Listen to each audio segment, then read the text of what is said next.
Hello, everybody, and welcome to another edition of Resilience Talk with Brad Neufeld. This is the show where you will discover that every challenge that you face in life is conquerable, especially when we work together. I have been blessed to have awesome guests, and I've had a nice string of them going here, and today is one of the best here that I'm just excited to be able to talk to today. Anna Ditchburn is here with me today. And Anna is the world's best life optimization coach. And you're going to find out exactly what that's all about. She's also the creator of the world's best trauma recovery podcast. And that is definitely something, if you've had trauma in your life, which most people have, you're going to love to hear these podcasts. Matter of fact, I've been listening to them and they've been pretty awesome. But anyway, our guest, Anna, how you doing today? So glad to have you here. I'm so blessed. Thank you, Brett. And I'm so excited to be here today. Yeah, all the way from Russia. All the way from Russia via Australia, via Mexico. Oh, man, we have a lot to talk about today. So can you tell us a little bit about your journey here? As you know, as we talked about prior to the show, we like to have people know your story so that they can have hope that no matter what you go through in life, you can overcome it. Absolutely. Absolutely, Brett. Well, I've been suffering a lot in my life. I've been suffering in silence for more than 20 years. And it's because I didn't have a courage to tell anyone what was happening to me as a young girl. And you mentioned life optimization coach at the beginning, and what is this about? It's all about optimizing your life, optimizing your relationship with yourself and with your loved ones, optimizing your health, your well-being, your wealth as well. Okay.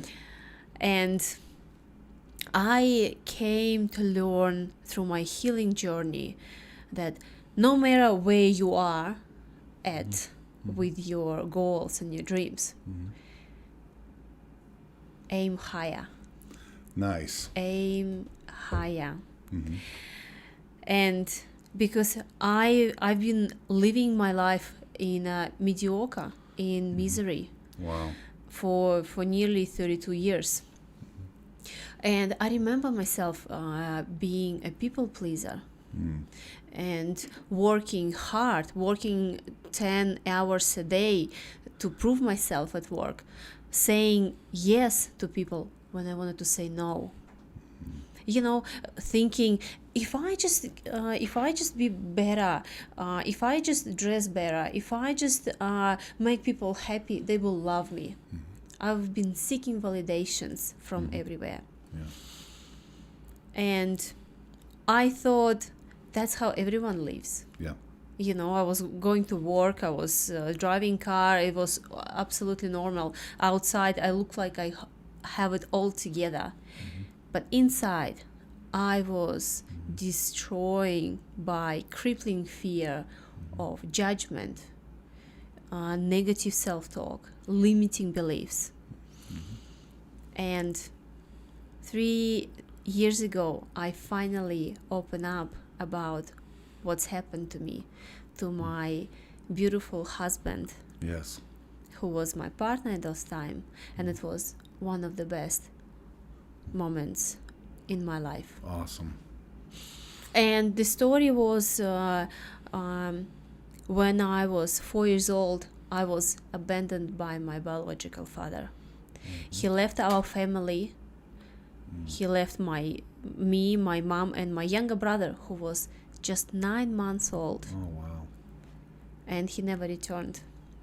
And so we spent 6 years in a financial, physical, and mental struggle. It was a Russian economic depression. It was really hard. We wouldn't have money for electricity or food. And spending some evenings in the darkness when mom would put us in the bed and just sing us a song. Yeah. And this was in Russia when all of this was back in Russia. And when I was 10 years old, the knight in shining armor came into our life, my stepfather. Okay. And we thought, finally, you know, someone is gonna save us, someone is gonna protect us. Someone is going to support us. He was an army guy, very disciplinarian, very controlling, and very abusive man, as it turned out. But you didn't know that up front. You just At the beginning, everything was fine, but then a few months later, my 6-year-old brother did something wrong in my stepfather's understanding. And I remember he grabbed him and he dragged him to another bedroom, locked the door behind him with his army leather belt. And I could just hear how my younger brother was yelling and screaming and begging for help. And Brad, it's still with me. Wow. Mommy, please help. Yeah. And my mom at those time, she got scared as well. And I remember I was trying to break the door to help to save my brother, and she just grabbed me and she just closed my ears, and we were waiting until my stepfather was done. It took a week for my younger brother to recover. He didn't go to the school. But at those point, I've realized that kids' emotions mean nothing to him. And we learn very quick to obey all the rules, to do everything possible to please him. And living, like walking on an eggshell, became our normal life. Oh, that had to be just... And it felt like we were living in the army. I bet. You know, every day I had to come from school and I would spend at least 4 hours cleaning the house, making sure everything is on its place and spotless, because I knew when he would come home, he would check the corners, and if he would find even a speck of dust. So he's looking for any reason to get angry. Oh, yes. Wow. Yes. And we had a good time as well, but it was almost like living in a fear. You never know when this good person, smiley person, will turn into the evil. Because if something would go wrong, in his understanding, if you say something wrong, if you look not the way he likes, he would just become so demonic. His eyes would become like the rage, like this huge rage, and he would just grab his leather belt and start punishing us until he decides it's enough. Well, would he ever say why he was doing it, or he just did it and just generically said, "You're not doing a good job," so then he would beat you? Or did he ever stop and say, "You're not doing it the way I want you to do it"? Not really. It would start from "your f you idiots." Oh, gotcha. And then he would just become angry. And I started to doubt it myself, because it felt, actually it was in our family, only stepfather knew what's the right thing and what's the right thing for our family. And so we didn't used to make any decisions. And if I would always doubting myself, just wondering what my stepfather would say. And my mom didn't really stop his tyrannical parenting, because at those time in Russia, being a mother, single mother with 2 kids and not being married was very shameful. Okay, because I was going to ask you that the culture in Russia despises that, correct? It was very shameful for her. So I remember she said, no matter what he's doing to us, at least we have a family. Yeah. And she was trying hard to make sure that outside we look like we are a happy family. But as soon as the door closed behind. Yeah, that's the worst. And well, when you think that things cannot get even worse, when I just turned 15, he started sexually abusing me. And the sexual abuse was going for 6 years. And it resulted in 2 pregnancies and in 2 forced illegal abortions. Oh, wow.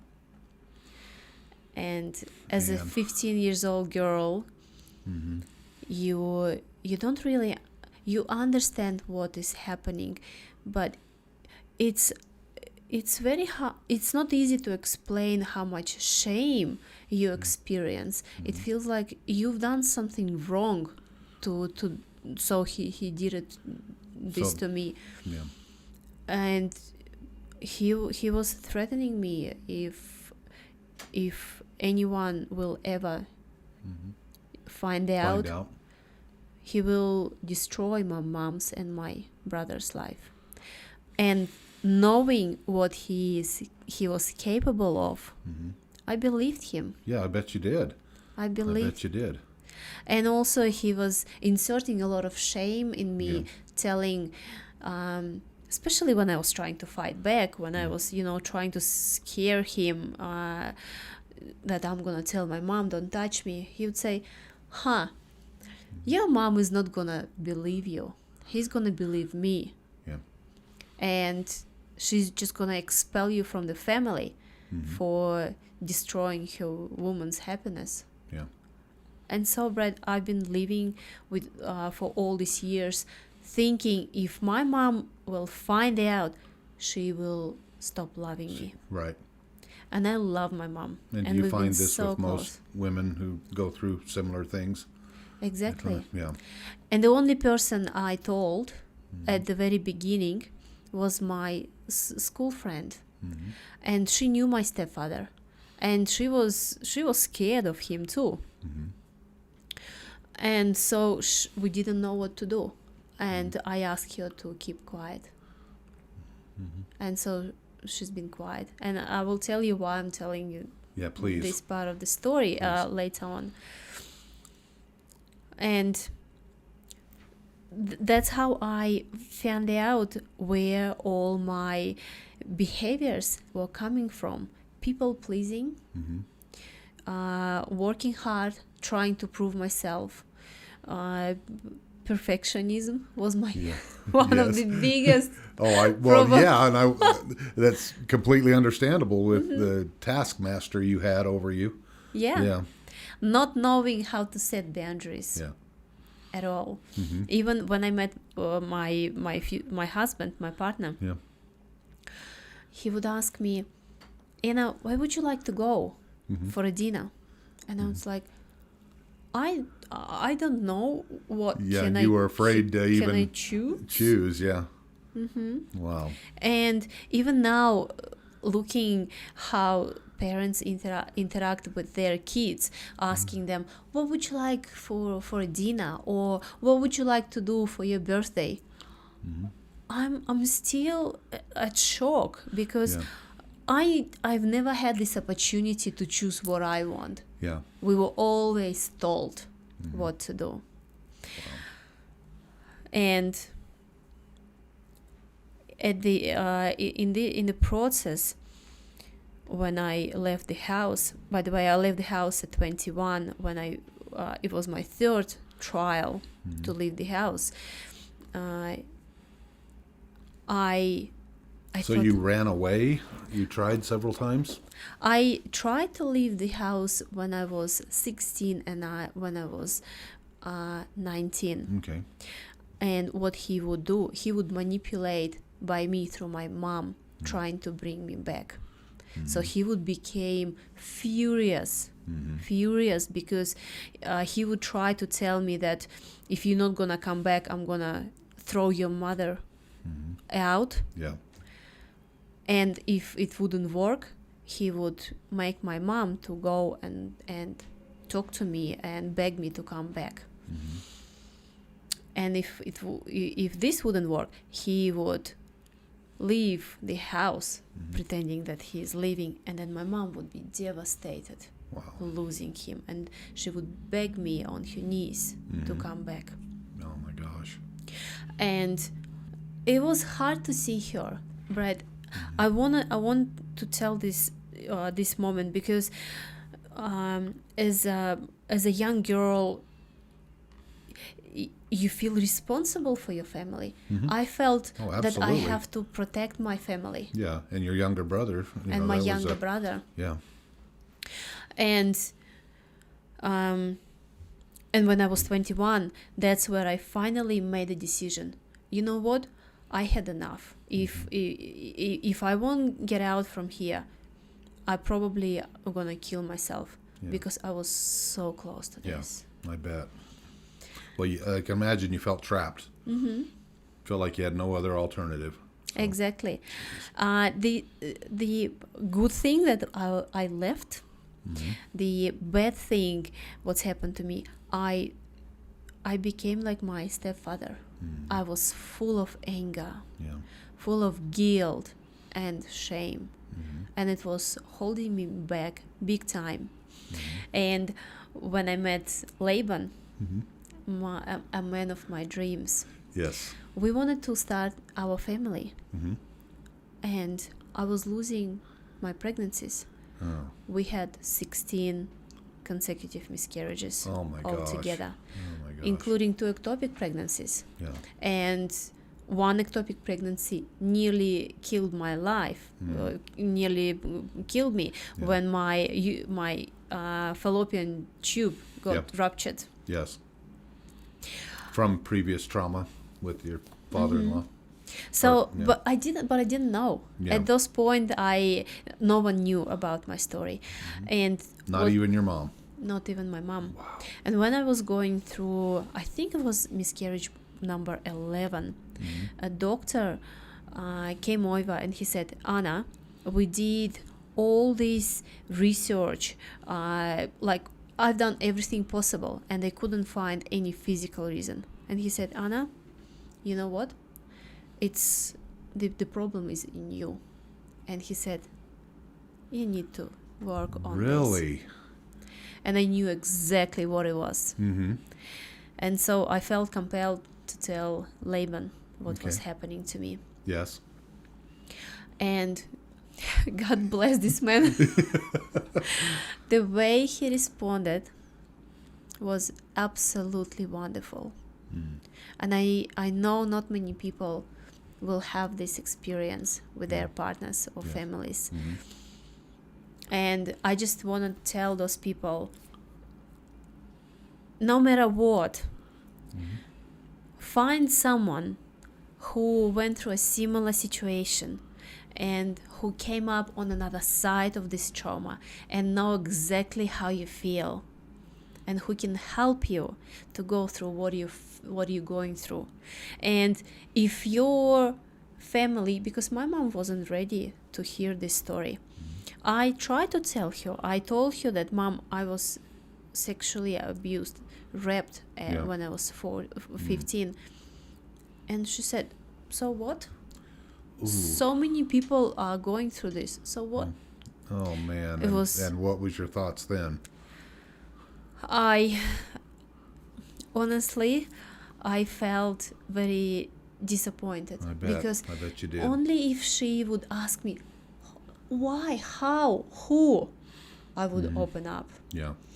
But I think at those points she just looked away because it's not an easy thing to hear. No. And when I was going through those miscarriages, I realized that the body keeps the score. And I need to go through this healing if I want to become a mom and if I want to live a happy and fulfilled life. And that's how my healing journey started. Fantastic. And Brad, bear in mind, at the very beginning, I was very denial. I'm fine. Like, I don't need to go through this healing process. Like, I can deal it with by myself. Yeah. Yeah. It doesn't work like this. Yes. And that's, again, what we preach here on this show all the time. Don't be afraid to ask for help. Everyone needs it. And ask for help until you get it. There you go. And don't be afraid to ask. Be sure and listen to that, audience. Be sure and listen to that. Asking until you get it. Even if your family or your partner or friends are not the people who needs to hear it right now. And for me, it was more important before I even told everyone else. Mm-hmm. I went through this healing journey that made me resilient. Yeah, nice. to any potential negative feedback. Yes. And I will come to this point. Okay. And so 2 years of flashes back, memories, feeling this pain again. And Brad, I literally find out myself standing on the balcony of our apartment in Melbourne on the 38th floor, thinking, just jump, Anna. Oh, gosh. Just jump, and it's over. That's how desperately I was trying to find a peace. But then something happened. Something pulled me back. And this voice came into my head, and it says, Anna, why you should struggle? Why you should take your life off? Why you are the person who should go through this? No, it's not so easy. It shouldn't be so easy. You, girl, you are made for a much more, for a bigger destiny. Wow. And I was like, really? Yes. Where did that voice come from? Exactly. I've been struggling for 20 years. Yes. Enough. Yes. Enough. Mm-hmm. And after 2 years of healing, in September last year, a year ago, Brad, I was finally being able to tell my mom what was happening. And bear in mind, so he literally expelled her from the house when I left at 21, and she didn't understand, she didn't realize what was happening. And she was still waiting for him. She was still struggling, begging him literally to come back for all these years. Yeah. And seeing her being in this position, telling, "Oh, I wish like I can get back with your stepfather," I was like, "Mom, only if you knew what kind of person he is." And so I felt like this is the time. And now, how old were you when this was happening? Last year. Last year. Okay. Yeah. Wow. 34. I just turned 35. And I called her on a video call, and I said, "Mom," crying, I bet, "I have to tell you something, because I can't carry this burden with me anymore. It's such a lonely and such a scary place to be in." And I told her. Yeah. And you know what she did? What she told me? She asked me, "Why didn't you tell me before?" Yeah. I said, "Mom, because he was, threatening me with our lives, and he said, if I tell you, you will hate me." She said, "Anna, you are my daughter. I love you so much. Even if the whole world will be against you, I will always stand by your side." Wow. And it was such a huge relief. Was that a relief? Wow. But what's happened next, Brad? She told me, "And I'm so sorry. I knew." She knew. I knew what's happening. I had a feeling. Yeah. And she said, I couldn't bear a thought that he's doing this to you. Mother instinct. Yeah. They can feel. Oh, yeah. Mothers can. I never Matter of fact, that's something that I preach all the time. I will never ask a mother to go against her intuition because I believe in mother's intuition.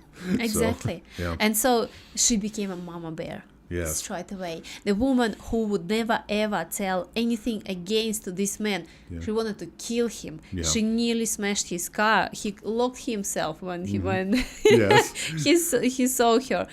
She pressed the criminal charges against him, and I had to go back to Russia to testify against my perpetrator. Yeah. And it was in the middle of international travel ban in Australia. Yeah. And so what's happened? You have to have a special permission to leave the country. And the Australian government had all the information what was my reason to go to Russia.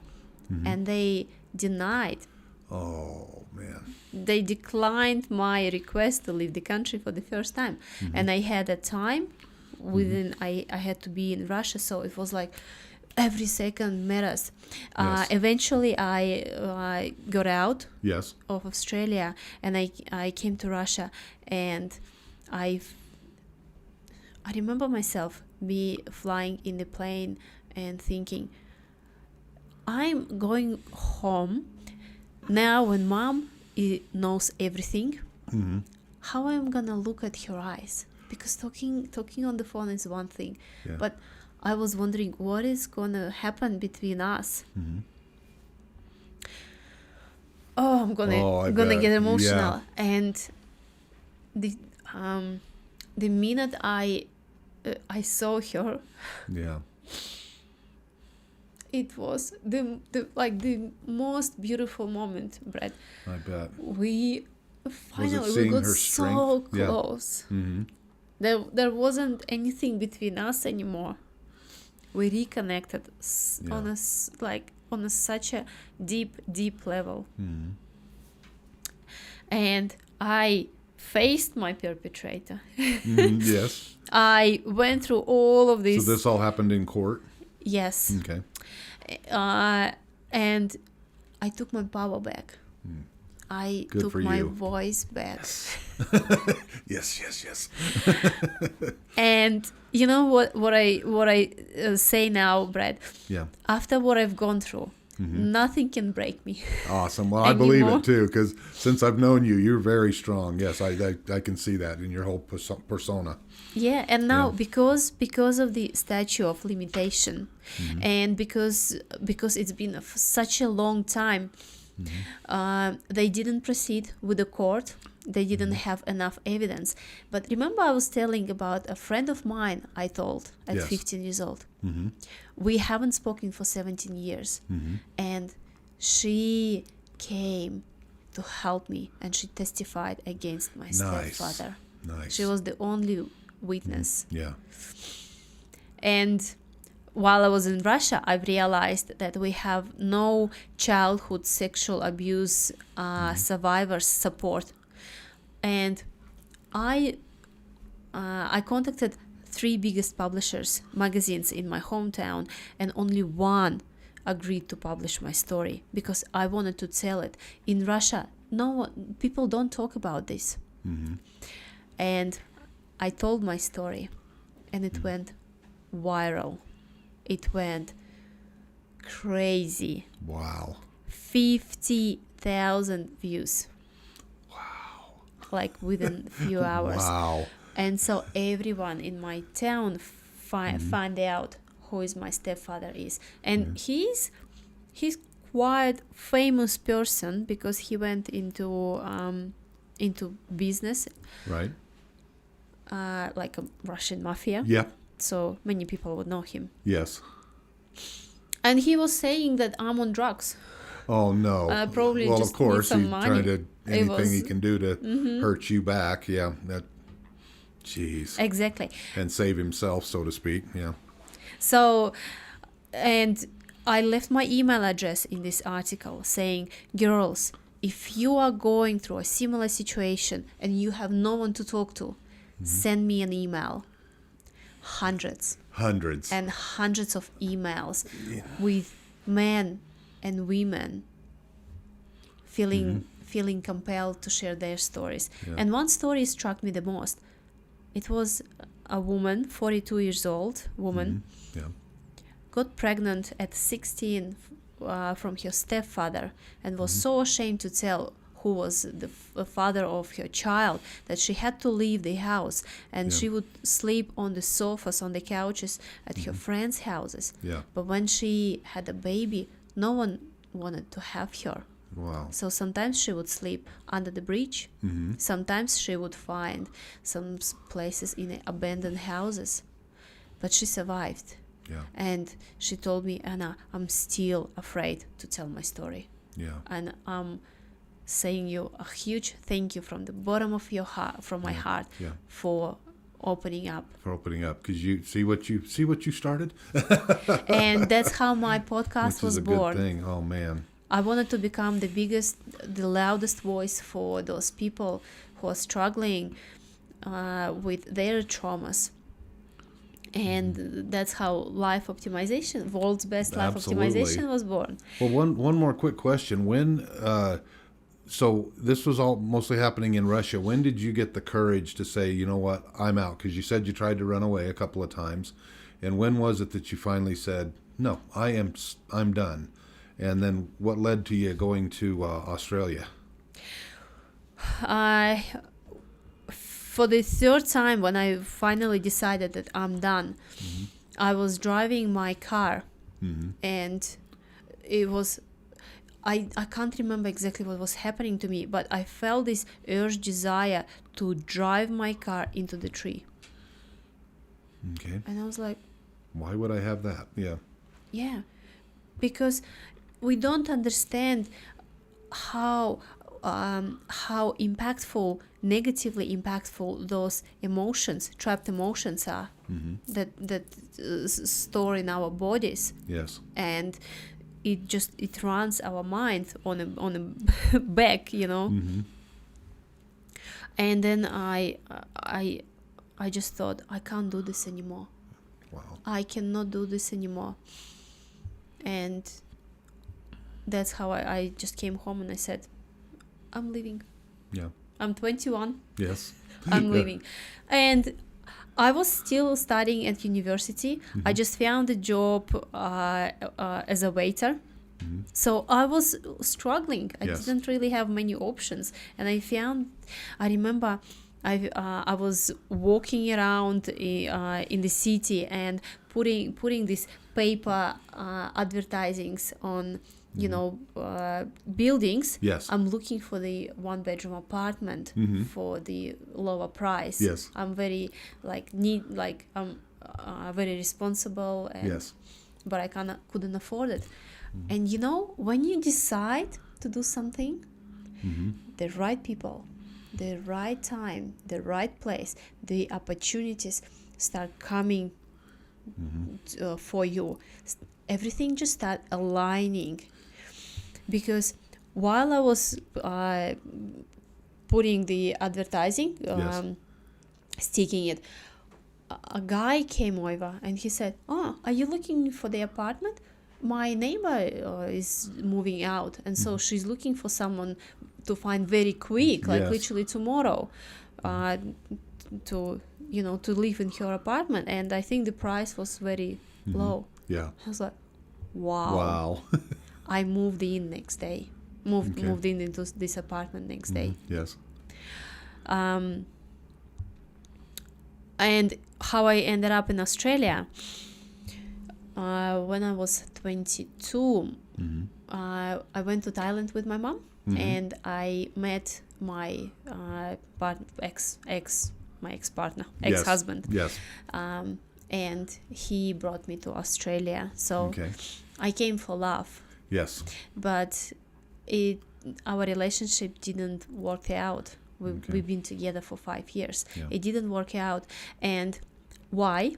Because you know how they say, you attract exactly the person as you are. As you are, yes.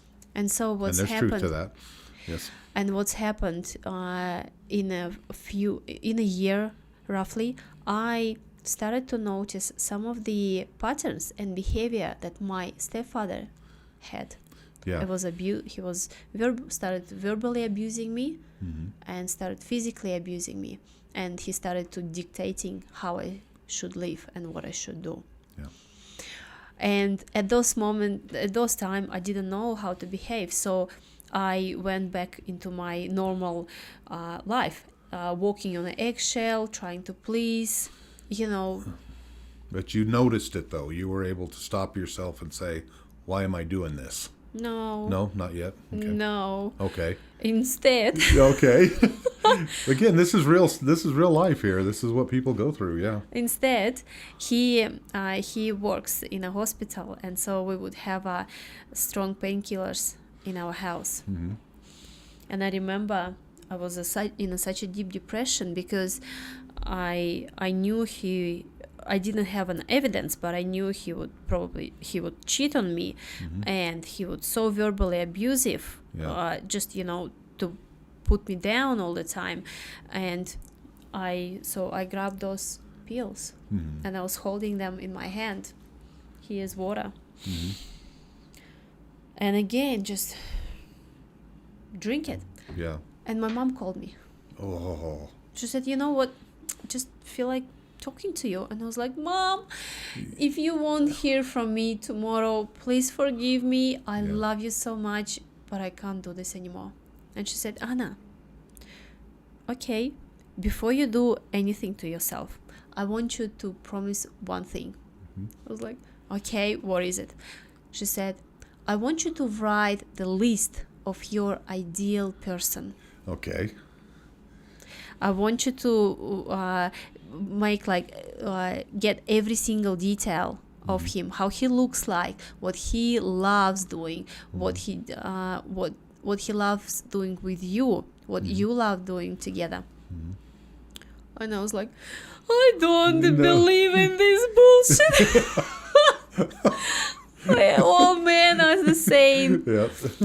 But it's something, but I did, and as I was writing it, something was shifting. Yeah, because that's what I was going to myself. ask you. Did you feel that I've tried it the other way? I want to try something different or do something different. Exactly. Okay. Something was shifting.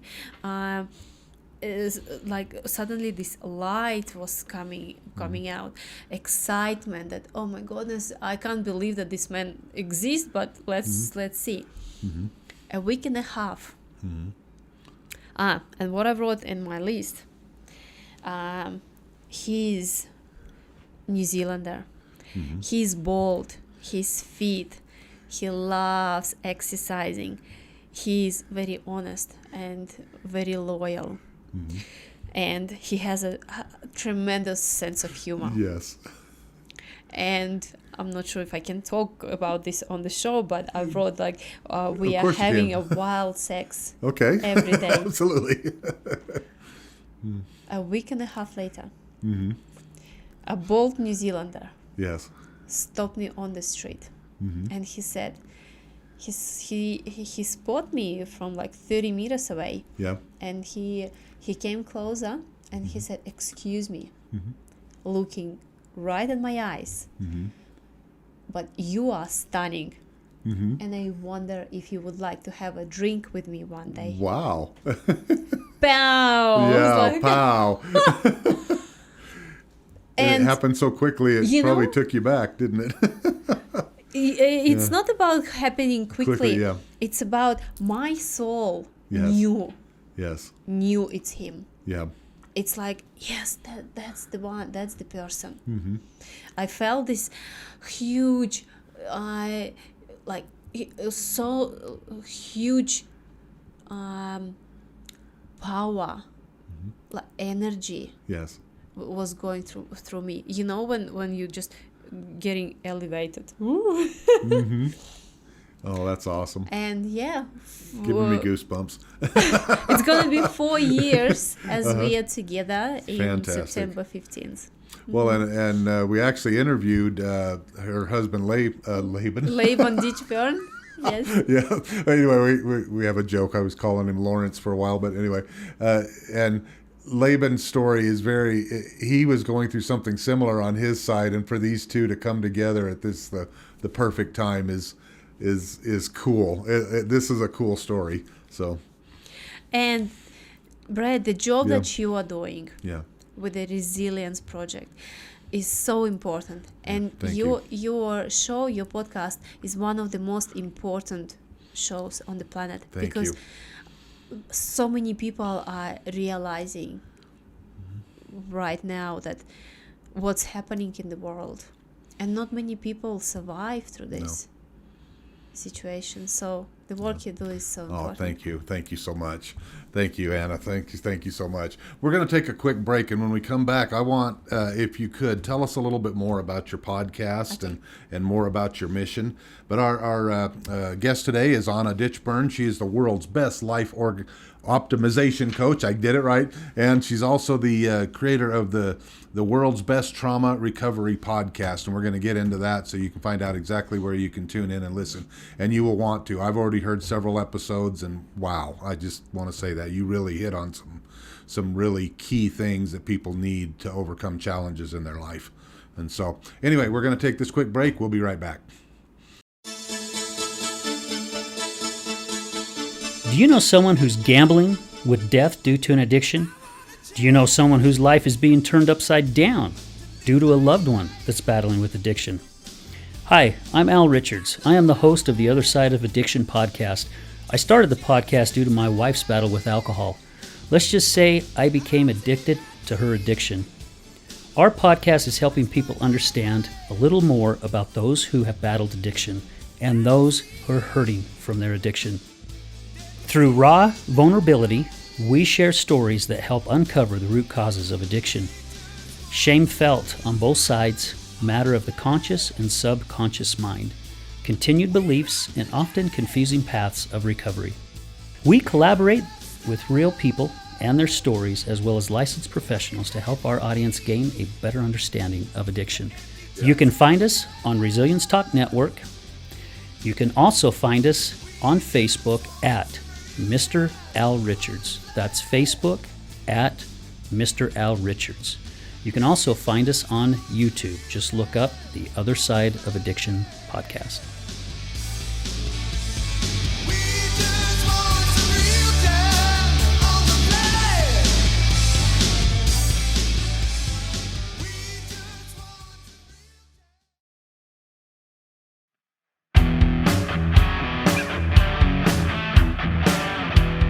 Hello, my friends. This is Brad Neufeld, and I want to thank you for tuning in to the Resilience Talk Network. You can listen to my show, Resilience, every morning, Monday through Friday at 8 a.m. Mountain Standard Time. On my show, we will be discussing what it takes for you to overcome the day-to-day challenges that all of us face in life, as well as some of the devastating ones that may lead us to feelings of hopelessness and despair. It's my goal to provide you with the tools and skills that you need to overcome anything that is thrown your way. To find out more about my show, visit our website at www.resiliencetalk.com. That's www.resiliencetalk.com. And as always, until we meet again, go for everything that you want in life and make it happen.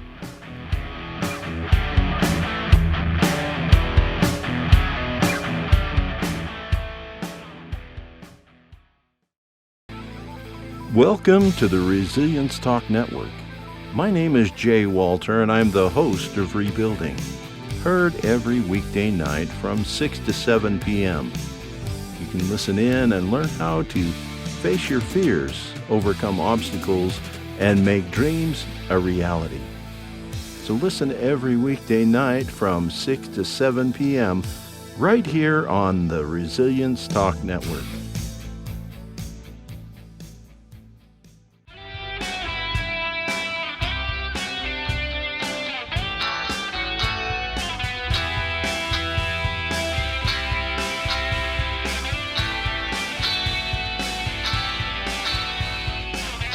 All right, and welcome back to the podcast. This is Resilience Talk with Brad Neufeld. Our guest today is Anna Ditchburn. She is the world's best life optimization coach, as well as the founder of the podcast, World's Best Trauma Recovery Podcast, and we're going to talk about that a little bit. Anna has just shared her story with us, and wow, I mean, what you have you are the very definition of resilience. There were times there, and this is what most people don't understand. Yeah, everyone who goes through, I'll just say, traumatic situations, they do go through those times where they just feel like, I don't want to live anymore. I'm done. I feel trapped. There's nothing I can do. But then there's those times, and I just love the fact that you shared that story with your mother calling at the exact right time. Exactly. And things like that happen. I hear that similar story when I interview people, that those kind of things happen. Just know there's a force out there that's watching after you. And if you're doing the right things, it's going to be there for you, meaning that you have the right intentions. You wanted to get out of this situation. Nobody should have to live in that situation. And I didn't tell you this during the break, but when I hear of guys like that abusing other women especially, that was one thing working in the mental health industry for 30 years that I had a really hard time with. I wanted to, take over and do something about it. But again, because of the laws and stuff like that. But the fact that you survived it and you're who you are today, Anna, is tremendous. I just praise you for what you're doing, and especially the fact that there's other women out here who have gone through what you've gone through, and you're willing to step up and assist them. My hat's off to you. Thank you. Thank you. Thank you. Well, tell us a little bit about your podcast. So you met Laban and you just said, you know what, I want to share this with the world. Is that kind of how it went, or what was the? What was your thought? Yeah, please. Not so easy. Yeah, well, let's hear it. Not so. Because I like to throw this in there too. Most people, when they get this feeling of I want to do this big thing, or I want to do something greater than myself, they get scared and they really get just stymied. They don't know where to go. They don't know what to do, and they don't know what actions to take. And so many people just never even go there. So I already know the fact that you have some strength there, or else you wouldn't be here where you are today. So I know this feeling. Yes. I nearly gave up before I even started. Yes. Because, Brad, I literally got my voice and got my power 2 years ago. If you would meet me 2 years ago, you would be like, who is this Anna? Yeah. I would probably sit somewhere, in my bedroom and just reading the books or watching something on YouTube. No way I would talk to strangers, or especially on the show. Yes. Yes. I didn't know even what to say. That's so cool. But yeah, you're a natural. I didn't know. Yeah. But this desire to finally to do something for people who are going through this struggle, especially as a survivor, I felt responsible for those kids. I felt responsible to protect them. Yeah. Because if not me, then who? Right. And I've decided to start my own podcast and interview people who went through a similar situation and who came up on another side of the trauma, more stronger, happier, and fulfilled. Yeah. And magic happened. I started to getting messages from people saying, Anna, what you just said on the podcast saved my life. And this is the fulfillment. This is the feelings I was so desperately searching for in my life. And I want to tell you the story, actually. Yeah, please. How I nearly gave up on my podcast. So 2 years ago, I was searching on YouTube about childhood sexual abuse, and I found this video with Dr. Bridget Cooper, where she's telling her story, how her father was sexually abusing her when she was a toddler. And she went through all sort of abuse. And I was watching her and looking at her and thinking, she's so confident. She's telling her story so authentically, so raw, so powerful. And I wonder whether one day I will be like her. Yes. And I started following her. And I started to, I read her book. I was watching her posts on social media.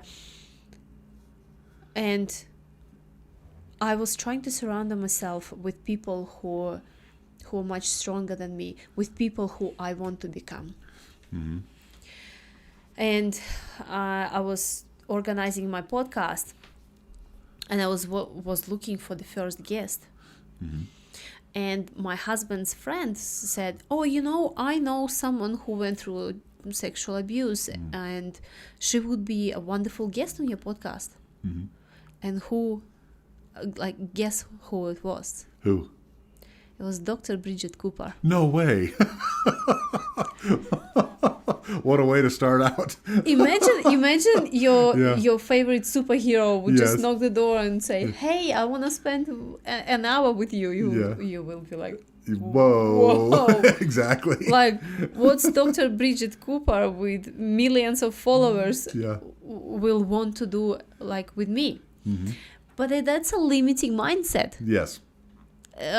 Which I had to work really hard on, because it wasn't for me, it was for people who need to hear this message.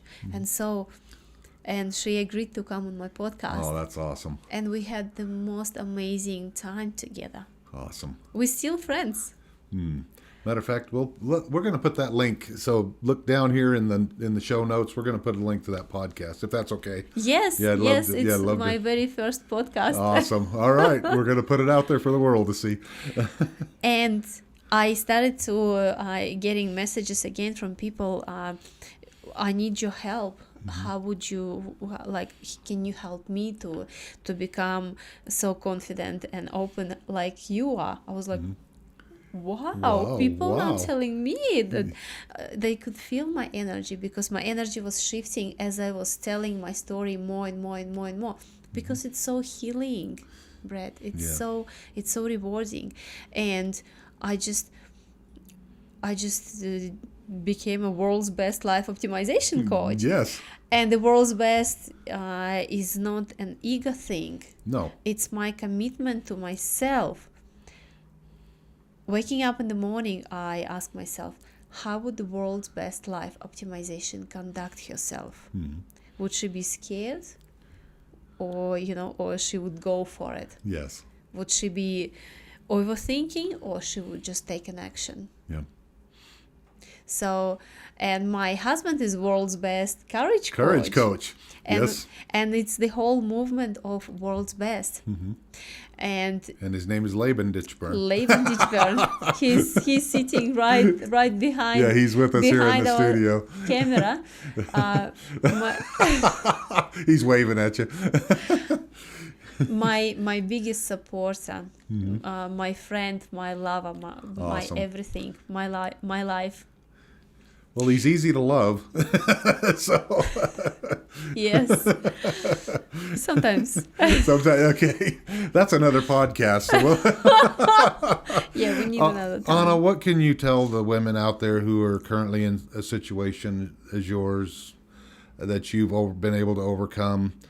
What can you tell them right now to help them to get started on a path to getting that all behind them? Because no one should have to live that way. I want to say I know how it feels. Yeah. I know how it feels. You're probably blaming yourself for what happened, or you feel like, why it happened to me, and what to do. Yeah. Because if I tell it to anyone, what people will think of me, I'm gonna lose my family or friends or work. I went through all of this. And believe me, if you won't do this for yourself, you're gonna lose yourself. You're gonna end up feeling miserable. There will be always something underneath that is holding you back. So, and I want to share just quickly 3 key rules I'm following. First one is make a decision. Make a commitment. Even my voice is gone. Because once you make a decision, there is no way back. It's not like, oh, maybe I should, maybe I shouldn't. Yes, you should. And when you will, your life will transform completely. The second rule is surround yourself with people who went through the similar situation, who knows how you feel, and who knows how to get there, how to create those miracles and become more happier and fulfilled. And my third rule is don't be afraid. Yeah. Don't be afraid of anything, because you have this inner child who once was hurt and who is scared, trying to find the protection. It's within you, and you are the only person who can now protect your inner child, who can give all the love and support and abundance to this child. And watch what's going to happen.